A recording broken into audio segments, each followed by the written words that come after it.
ക്ഷമ ഈ ജയിലിൽ നിന്ന് പരവളിൽ ഇറങ്ങുന്ന ആൾക്കാർക്ക് ഒരു ബെല്ലും ബ്രേക്കും ഇല്ലാതാണ് അവർ ഇറങ്ങിപ്പോകുന്നത്. പണ്ടേ എൻ്റെ ഒരു സംശയമായിരുന്നു, ജയിലിൽ നിന്ന് പരവളിന് ഇറങ്ങുന്ന ആൾക്കാർ പരവളിന് ഇറങ്ങിയിട്ട് പുറത്തേക്ക് പോയി കഴിഞ്ഞാൽ, അതായത് പോലീസിനെ കണ്ണുപിടിച്ച് പോയി കഴിഞ്ഞാൽ പോലീസ് എന്ത് ചെയ്യും? സുകുമാരക്കുറുപ്പൊക്കെ അങ്ങനെയാണല്ലോ ഇപ്പോഴും പിടിയിട്ടാണ് നടക്കുന്നത്. അപ്പോഴാണ് പിന്നീട് എനിക്ക് പിൽക്കാലത്ത്, ഇത് കുഞ്ഞുനാളിലുള്ള സംശയമായിരുന്നു, പിന്നീടാണ് പിൽക്കാലത്ത് എനിക്ക് മനസ്സിലായത് ഈ പരവള് കൊടുക്കുന്ന ആൾക്കാർ പോലീസുകാർക്ക് അത്രയ്ക്ക് വിശ്വാസമുള്ള, ജയിലിൽ നല്ല നടപ്പിന് കൂടുതലായിട്ട് മാർക്ക് നേടിയ ആൾക്കാർക്കായിരിക്കും പരോൾ കൊടുക്കുക എന്ന്. അവർ തിരിച്ച് ജയിലിലേക്ക് വരും. കാരണം ഈ ശിക്ഷയിൽ ഇളവ് കിട്ടണം എന്നുള്ള ആൾക്കാരാണല്ലോ ജയിലിൽ കൂടുതലും ഉള്ളത്. അതുകൊണ്ട് നല്ല നടപ്പ് കാര്യങ്ങളൊക്കെ ഉണ്ടല്ലോ ജയിലിനകത്ത്. അപ്പം അങ്ങനെ ഇപ്പം വന്നിരിക്കുന്ന ഒരു വാർത്ത എന്ന് പറഞ്ഞു കഴിഞ്ഞാൽ, അടൂർ കോട്ടപ്പുറം എന്ന് പറഞ്ഞ ഒരു സ്ഥലത്തുള്ള മോഹൻ ഉണ്ണിത്താൻ എന്ന് പറഞ്ഞൊരു വ്യക്തി, ഈ വ്യക്തി സ്വന്തം അമ്മയെ അടിച്ചു കൊന്നിട്ട് ജയിലിൽ പോയതാണ്. പരോളിന് ഇയാളെ തുറന്നു വിട്ടു. ഇയാളുടെ അനിയൻ ഇയാളെ നന്നാക്കാൻ വന്നു, അനിയനെ അടിച്ചു കൊന്നു എന്നാണ് വാർത്ത പുറത്തു വരുന്നത്. അപ്പോൾ ഈ വാർത്ത പുറത്തു വന്ന ശേഷം ഈ പരോള് കൊടുക്കുന്ന ഈ വ്യവസ്ഥകളിലുണ്ടല്ലോ എന്തൊക്കെയോ മാറ്റങ്ങൾ വന്നിട്ടുണ്ടോ എന്ന് അറിയുന്നത്. എന്താണ് ആ മാറ്റങ്ങൾ? ഈ മോഹൻ ഉണ്ണിത്താൻ്റെ കേസ് എന്താണ്? ഇയാൾ എന്താ പറയുക, മാനസികമായിട്ട് വല്ല പ്രശ്നമുണ്ടോ? ഇല്ല, സ്വന്തം അമ്മയെ അനിയനെയൊക്കെ അടിച്ചു കൊല്ലണമെങ്കിൽ എന്ത് വികാരമാണ് ഇയാളെ ആ സമയത്ത് നയിച്ചിരുന്നത്? ഇയാൾ കാരണം ഭൂരിഭാഗം വരുന്ന ജയിൽ പുള്ളികൾക്ക് ഇതൊരു വലിയ പണിയായിരിക്കുകയാണ്. ആദ്യം ഞാൻ മോഹൻ ഉണ്ണിത്താൻ്റെ കഥ പറഞ്ഞു തരാം. ഇത് അടൂരിലാണ് ഈ സംഭവം ഉണ്ടായത്. 17 വർഷങ്ങൾക്ക് മുമ്പ് അമ്മയെ അടിച്ചു കൊന്ന ആളാണ് മോഹൻ. 17 വർഷം മുമ്പാണോ? 17 വർഷം മുമ്പ്. ഇപ്പോഴാണ് പരോളിന് ഇറങ്ങുന്നത്. അതായത് 17 വർഷം മുമ്പ് അമ്മയെ അടിച്ചു കൊന്ന് ഇദ്ദേഹം ജയിലിൽ പോയി. പൂജപ്പുര സെൻട്രൽ ജയിലായിരുന്നു. അവിടെ നിന്ന് പിന്നെ നമ്മുടെ നെട്ടുകാൽത്തേരിയിലെ തുറന്ന ജയിലിലേക്ക് നല്ല നടപ്പിനെ തുടർന്ന് മാറ്റി. അങ്ങനെ കഴിയുന്ന ഒരാൾക്ക് സതീഷ് എന്ന് പറയുന്ന അയാളുടെ സഹോദരൻ, അപ്പോൾ ജ്യേഷ്ഠനാണല്ലോ, അപ്പോൾ ജ്യേഷ്ഠൻ ദീർഘകാലമായി ജയിലിൽ കഴിയുന്നല്ലോ എന്ന ദുഃഖത്താൽ ഇദ്ദേഹം പരോളിന് അപേക്ഷിക്കാനും ബാക്കിയുള്ള കാര്യങ്ങളെല്ലാം ഈ സതീഷ് കുമാർ ചെയ്തു കൊടുത്തു. ഇയാളെ നന്നാക്കാൻ വേണ്ടി പരോളിനെ ഇറക്കാൻ കാണാൻ വേണ്ടി അതെ. അപ്പൊ അങ്ങനെ പരോളിന് ഇറക്കി. ജൂൺ 13-ാം തീയതി ഇദ്ദേഹത്തെ പരോളിന് ഇറക്കി. 13-ാം തീയതി പുറത്തിറങ്ങിയ ഈ പറയുന്ന മോഹനൻ ഉണ്ണിത്താൻ കുറച്ച് ദിവസങ്ങൾക്ക് ശേഷം ഒരു ദിവസം മദ്യപിച്ച് ഈ സതീഷിന്റെ വീട്ടിലെത്തിയപ്പോൾ സതീഷ് പറഞ്ഞു, മദ്യപിച്ച് ഇവിടെ വരാൻ പറ്റില്ല. 17 വർഷത്തിന് ശേഷമായിരിക്കും മദ്യപിക്കുന്നല്ലേ? മദ്യപിച്ച് ഇവിടെ വരാൻ പറ്റില്ല. അദ്ദേഹം ഈ മുറ്റത്ത് നിന്ന് പത്രം വായിക്കായിരുന്നു ഈ സമയത്ത് സതീഷ്. അദ്ദേഹം അകത്ത് പോയി ഒലക്കെ എടുത്തുകൊണ്ടുവന്ന് സതീഷിന്റെ തലക്കടിച്ച് സതീഷിനെ കൊലപ്പെടുത്തി. സതീഷിന് ഭാര്യ മക്കളൊക്കെ ഉണ്ടോ? ഉണ്ട്, കുടുംബം ഉണ്ടായിരുന്നു. ഇതാണ് ആ കേസ്. അപ്പോൾ അങ്ങനെ ഒരു സംഭവം വന്നപ്പോൾ പരോളിന് ഇറങ്ങിപ്പോയ ഒരു പ്രതി, പ്രത്യേകിച്ച് ഒരു കൊലപാതക കേസിൽ അകത്ത് കിടന്നയാൾ പരോളിന് ഇറങ്ങിപ്പോയി സ്വന്തം സഹോദരനെ തന്നെ കൊലപ്പെടുത്തി വീണ്ടും ജയിലിലേക്ക് വരുന്നൊരു സാഹചര്യം വന്നപ്പോൾ ഇപ്പോൾ ജയിൽ വകുപ്പ് ഇതിൻ്റെ നിബന്ധനകളെല്ലാം തന്നെ കർശനമാക്കിയിരിക്കുകയാണ്. അതിൽ പ്രധാനപ്പെട്ട ഒന്നാണ് ബോണ്ട് എന്ന് പറഞ്ഞാൽ നമ്മൾ 2 പേർ, ഒരാൾക്ക് ജയിലിൽ നിന്ന് പരോളിന് ഇറങ്ങണമെങ്കിൽ 2 പേർ ബോണ്ട് നൽകണം. 5000 രൂപയുടെ ബോണ്ട് വീതം 3 പേര് നൽകണം. അത് ഇറങ്ങുന്ന ആളും വെക്കണം, ബാക്കിയുള്ള 2 പേരും വെക്കണം. ഈ 3 പേരും വെക്കുന്ന കാരണം എന്ന് വെച്ച് കഴിഞ്ഞാൽ, ഈ ഇറങ്ങുന്ന ആൾ പുറത്തു പോയി എന്തെങ്കിലും പ്രശ്നം ഉണ്ടാക്കി കഴിഞ്ഞാൽ ഈ പറയുന്ന 2 പേരും കേസിൽ പ്രതിയാവും. അവർക്കെതിരെയും കേസെടുക്കും. പിന്നെ കൂട്ടിക്കൊണ്ട് പോകാൻ വരുന്നവരോ ബന്ധുക്കളോ പരോളിന് ഇറങ്ങുന്നവർക്ക് വേണ്ടി രേഖാമൂലം ഉറപ്പ് നൽകണം. ഇയാൾക്ക് കുഴപ്പം ഉണ്ടാക്കില്ലെന്ന്. കുഴപ്പം ഉണ്ടാക്കില്ല, പ്രശ്നങ്ങളൊന്നും ഉണ്ടാക്കില്ല എന്നുള്ളത് രേഖാമൂലം ജയിൽ വകുപ്പ് മേധാവിക്ക് നൽകണം. അത് തെറ്റിക്കുകയാണെങ്കിലും ഇവർക്കെതിരെ കേസെടുക്കും. ഇയാൾക്കെതിരെ കേസെടുക്കുന്ന പോലെ തന്നെ ഇവരും കൂട്ടുപ്രതികളാകും എന്നതാണ് 2ാമത്തെ സാധനം. 3ാമത്തെ സാധനം, ഈ പറയുന്ന സ്റ്റേഷനിലെത്തി കൺസേൺ സ്റ്റേഷൻ എവിടെയാണോ അവിടുത്തെ സബ് ഇൻസ്പെക്ടർ ആ SIയെ നേരത്തെ തന്നെ ജയിൽ ഉദ്യോഗസ്ഥൻ അറിയിച്ചിരിക്കണം. നിങ്ങളുടെ സ്റ്റേഷൻ പരിധിയിൽ ഉള്ള ഇന്ന കേസിലെ പ്രതിയായ ആൾ ഇന്ന ജയിലിൽ കഴിയുന്ന ആളെ ഞങ്ങൾ പരോൾ നൽകി ഇറക്കി വിടുന്നുണ്ട് എന്ന വിവരം അദ്ദേഹത്തെ അറിയിക്കണം.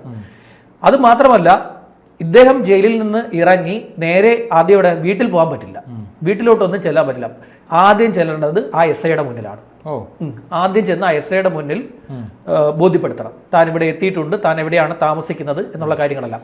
പിന്നെ അദ്ദേഹത്തിന്റെ താമസ സ്ഥലം, വിവരങ്ങൾ എല്ലാം തന്നെ ഡീറ്റെയിൽ ആയിട്ട് ഈ കൊണ്ടുപോകുന്നവർ, വിളിച്ചിറക്കിക്കൊണ്ട് പോകുന്നവർ ചെയ്തിരിക്കണം. പിന്നീട് ജയിൽ തിരിച്ചു ചെല്ലുമ്പോൾ ഇപ്പോൾ സാധാരണ നമ്മുടെ ഈ പരോളിന് ഇറങ്ങുമ്പോൾ ഒരു പരോൾ രേഖ നൽകും. ഈ പരോൾ രേഖ കൊണ്ടുവന്ന് സ്റ്റേഷനിൽ കൊടുത്തിട്ടാണുള്ള പരിപാടിയാണല്ലോ. അതുപോലെ തന്നെ തിരിച്ചു പോകുമ്പോൾ നമ്മൾ പരോൾ രേഖയുമായിട്ട് തിരിച്ച് ജയിൽ സെല്ലിലേക്ക് തിരിച്ചു ചെല്ലുകയാണ്. ഇപ്പോൾ അത് പറ്റില്ല. പോലീസ് സ്റ്റേഷനിൽ നിന്നുള്ള നല്ല നടപ്പിന്റെ സർട്ടിഫിക്കറ്റ് വേണം. SIയുടെ പോലീസിന്റെ ക്ലിയറൻസ് സർട്ടിഫിക്കറ്റ് വേണം. അത് PCC വേണം. ആ PCC മേടിച്ച് അവിടെ കൊണ്ടുപോയി കൊടുക്കണം. കൊടുത്തില്ലെങ്കിൽ ഇത് എന്താണ്, ഈ പറയുന്ന ചട്ടങ്ങളുടെ ലംഘനമായി കരുതി ജയിലിലെ ശിക്ഷയുടെ ഇളവ് അതിൽ നിന്ന് ഒഴിവാക്കപ്പെടും. ഇത്തരത്തിൽ കടുത്ത നിയന്ത്രണങ്ങൾ ഇവർ കൊണ്ടുവന്ന് വെച്ചിരിക്കും. ഇനി ആർക്കും പരോളിന് ഇറങ്ങാൻ പറ്റൂല, അല്ലെങ്കിൽ പരോളിന് ഇറങ്ങുന്ന ആൾക്ക് ഭയമായിരിക്കും. പരോളിന് ഇറങ്ങുന്ന ആൾക്ക് ഭയമുണ്ടാകും. അതുപോലെ തന്നെ ഒരു കാരണവശാലും, അത് നേരത്തെ ഉള്ള ഒരു ചട്ടമാണ്, ഒരു കാരണവശാലും ഒരു കേസിലും പ്രതിയാകാൻ പാടില്ല എന്നുള്ളത്. ആ പ്രതിയാകാൻ പാടില്ല എന്നുള്ളത് നേരത്തെ നിലനിൽക്കുമ്പോൾ തന്നെ ഇപ്പോൾ ഈ അന്വേഷണ ഉദ്യോഗസ്ഥനെ എപ്പോൾ വിളിച്ചാലും സ്റ്റേഷനിൽ ചെല്ലണം. അന്വേഷണ ഉദ്യോഗസ്ഥൻ ഇപ്പോൾ തിരുവനന്തപുരത്ത് ഒരാൾ ഇറങ്ങിയെന്ന് വെച്ചു, തിരുവനന്തപുരത്തുള്ള ആൾ പിന്നെ കണ്ണൂർ ഉള്ള ആളാണെന്ന് അയാൾ അവിടെ കണ്ണൂർ ചെന്ന് സ്വന്തം നാട്ടിൽ താമസിക്കുമ്പോൾ അവിടെ നിൽക്കുന്ന പോലീസിലെ SI വിളിക്കുന്നു, ഇപ്പോൾ എനിക്ക് കാണണം, നീ ഇവിടെ വരാൻ പറഞ്ഞ അവൻ അവിടെ ചെന്നിരിക്കണം. ഇത് വലിയൊരു ഇതാണ് ചെയ്തു വെച്ചിരിക്കുന്നത്. ഒരു സൈഡിൽ ഗുണമുണ്ട്, ഒരു സൈഡിൽ ചില മാനുഷികമൊന്നുമില്ല, ഇത് ഗുണമുള്ള ഒരു മാനുഷികമല്ല. അല്ല, അതിനകത്ത് മറ്റൊരു കാര്യമുണ്ട്. ചെയ്യാത്ത തെറ്റിന് ശിക്ഷ അനുഭവിക്കുക എന്ന് പറഞ്ഞാൽ ഇവിടെ ജുഡീഷ്യറിയിലെ പരാജയമല്ലേ? അതെ അതെ അതെ. അതെന്താണെന്ന് അറിയാമോ ഞാൻ പറയാൻ കാര്യം? ഞാൻ ഈ പൂജപ്പുര പെട്രോൾ പമ്പിൽ നിന്നാണ് പെട്രോൾ ഫിൽ ചെയ്യാൻ വേണ്ടി കൊണ്ടുപോകാറുള്ളത്. അവിടെ നിൽക്കുന്ന പെട്രോൾ അടിക്കാൻ നിൽക്കുന്നവർ ജയിൽ പുള്ളികളാണ്, തടവ് പുള്ളികളാണ്. ഞാൻ സ്ഥിരമായി ഇങ്ങനെ ചെന്ന് അവിടെ നിൽക്കുന്ന ഒരു മനുഷ്യനോട് അദ്ദേഹം പറഞ്ഞത് ശരിയാണോ അല്ലയോ എന്ന് എനിക്കറിയില്ല. അത്ര നല്ലതല്ല. അപ്പൊ അദ്ദേഹത്തിന്റെ കഥകളൊക്കെ ഞാൻ ഈ കുറ്റകൃത്യവും ശ്യാമിന് ഈ അവര് സംസാരിക്കുമ്പോ തന്നെ ഈ ജയിൽ പുള്ളികൾ പല അടവുകളും കാണിക്കും. ഞാനതിനകത്ത് എനിക്ക് ഒരു മനസ്സലിവും തോന്നാറില്ല. സീരിയസായിട്ട്. കാരണം നമ്മുടെ നിയമ സംവിധാനം ഉണ്ടല്ലോ, നമ്മുടെ നിയമ സംവിധാനം കുറ്റവാളി ആയിരിക്കുന്ന ആളെ പോലും കുറ്റവിമുക്തനാക്കാനായിട്ട് അത്രയധികം ലൂപ്പ് ഹോളുകൾ നിറഞ്ഞിരിക്കുന്ന ഒരു നിയമ സംവിധാനമാണ് നമ്മുടെ നിയമം. ഞാനൊരു കാര്യം പറയട്ടെ അല്ലേ, കുണ്ടറയില് ഒരു ഒറ്റയ്ക്ക് താമസിക്കുന്ന ഒരു സ്ത്രീയെ കൊലപ്പെടുത്തിയ കേസ്, ആ കൊലപ്പെടുത്തിയ കേസിലെ പ്രതിയെ ഇപ്പോൾ ഹൈക്കോടതി, അയാൾ വർഷങ്ങളോളം ജയിൽ ജീവിതം അനുഭവിച്ച ആളെ ഹൈക്കോടതി വെറുതെ വിട്ടു എന്ന് മാത്രമല്ല, അയാൾക്ക് ഇത്രയും കാലം അനുഭവിച്ചതിന് ഈ പ്രോസിക്യൂഷൻ പൈസ കൊടുക്കണം, സർക്കാർ നഷ്ടപരിഹാരം കേസുകളല്ലേ പല കാര്യങ്ങളും. അങ്ങനെ പറയാൻ പറ്റില്ല. ഒരു കാര്യം ചോദിക്കട്ടെ, അപ്പൊ നമ്മുടെ ഈ നിയമ സംവിധാനങ്ങള്, നമ്മളെ ഈ സംവിധാനങ്ങളെല്ലാം പല രീതിയിൽ ദുരുപയോഗിക്കാം എന്ന് നമുക്ക് എല്ലാവർക്കും അറിയാന്നുള്ള കാര്യമാണ് അല്ലേ? എന്നെയും ശ്യാമിനെയും അടക്കം കാര്യമില്ലാത്ത കാര്യത്തിന് വേണമെങ്കിൽ പിടിച്ചിടാം. കാരണം അത് നോക്കേണ്ടത് കേരള പോലീസാണ് അല്ലേ? കേരള പോലീസിന് ഇപ്പോൾ ഒരാളോട് വിദ്വേഷം തോന്നിക്കഴിഞ്ഞാൽ എന്ത് ചെയ്യാൻ പറ്റും? ഫ്രെയിം ചെയ്യും. ഫ്രെയിം ചെയ്യും, 100% ഫ്രെയിം ചെയ്യും. അവർക്ക് ഒന്നും ചെയ്യാൻ പറ്റില്ല. വിധി എഴുതുന്ന മജിസ്ട്രേറ്റ് അന്വേഷിച്ച കേസല്ലല്ലോ ഇത്. അദ്ദേഹത്തിന്റെ മുന്നിൽ വരുന്നത് തെളിവും കാര്യങ്ങളും മാത്രം. ആ തെളിവ് ഉണ്ടാക്കുന്നത് ആരാണ്?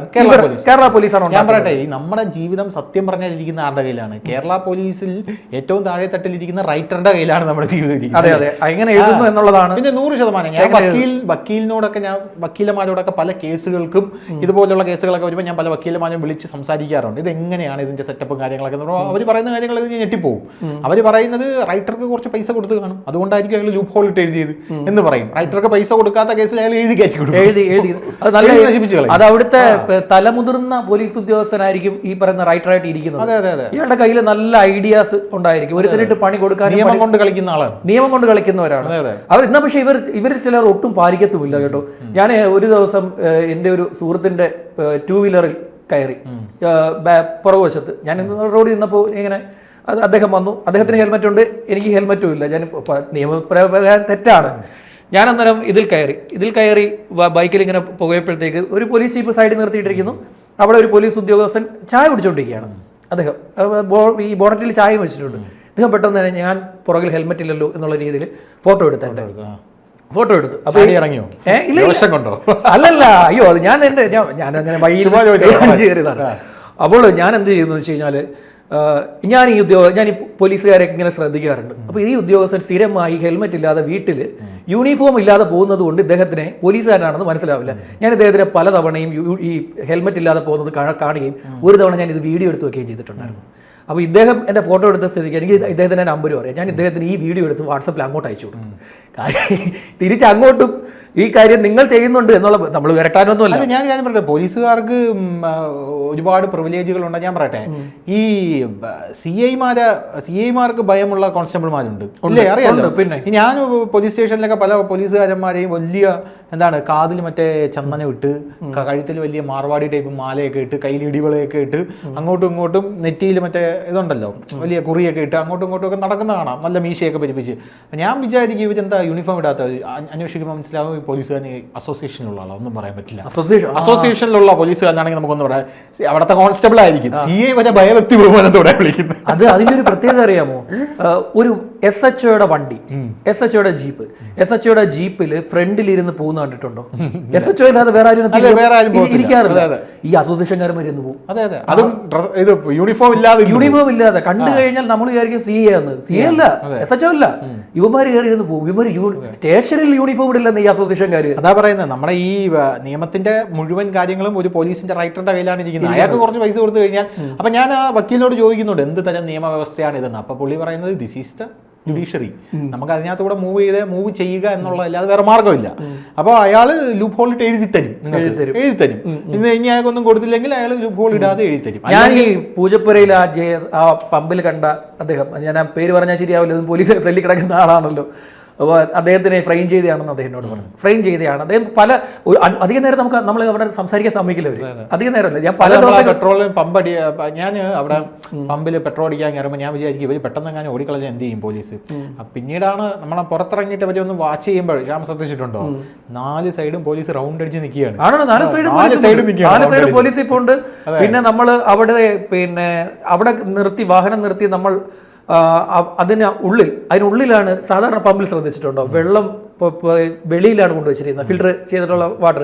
ഇത് അതിന്റെ ഉള്ളിലാണ് അവർ കൊണ്ടുവച്ചിരിക്കുന്നത്. നമ്മൾ വെള്ളം കുടിക്കണമെങ്കിൽ അതിനകത്ത് കയറി കുടിച്ചോളാം.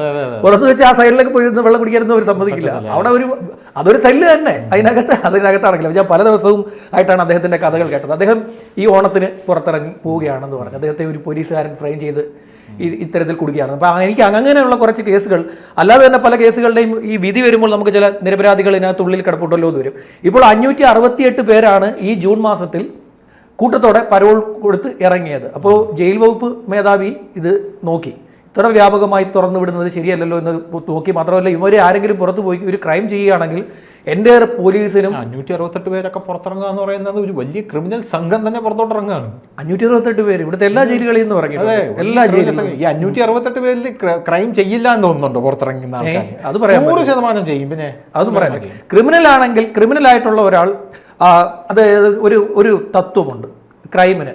സമൂഹം കുറ്റകൃത്യത്തിനുള്ള അവസരം ഉണ്ടാക്കി വെക്കുകയും കുറ്റവാളി അത് നടപ്പാക്കുകയും ചെയ്യുന്നു എന്നതാണ് ക്രൈമിന്റെ ഒരു പൊതുവായിട്ടുള്ള ഒരു തത്വം. സമൂഹം ഉണ്ടാക്കി വെക്കുന്നതാണ് ആ സാഹചര്യം എന്നാണ് സമൂഹം. അതായത് എന്റെ വീട്ടിൽ ഒരു 10 പവന്റെ മാല ഞാൻ വാങ്ങി വീട്ടിലെ ലോക്കറിൽ പൂട്ടി വെച്ച് കഴിഞ്ഞാല് അതവിടെ ഇരിക്കുന്നത് കൊണ്ട് കള്ളൻ വരും എന്നുള്ള രീതി. എന്നിട്ട് അവൻ പറയുന്ന ന്യായീകരണമാണ്, പുള്ളി 10 പവന്റെ മാല അകത്ത് വെച്ചോണ്ടാണല്ലോ ഞാൻ വന്നത്. ഞാൻ പറഞ്ഞത് എത്ര വേണേലും ഗൂഗിളിൽ പോയി അന്വേഷിച്ചോ, ഇതിന്റെ തത്വം അതാണ്. സമൂഹം ഒരു സാഹചര്യം ഉണ്ടാക്കുന്നു, കുറ്റവാളി അത് നടപ്പാക്കുന്നു. ശരി, മതി കള്ളന്മാരെ വല്ലാണ്ടങ്ങ് പ്രോത്സാഹിപ്പിക്കും. ശരി.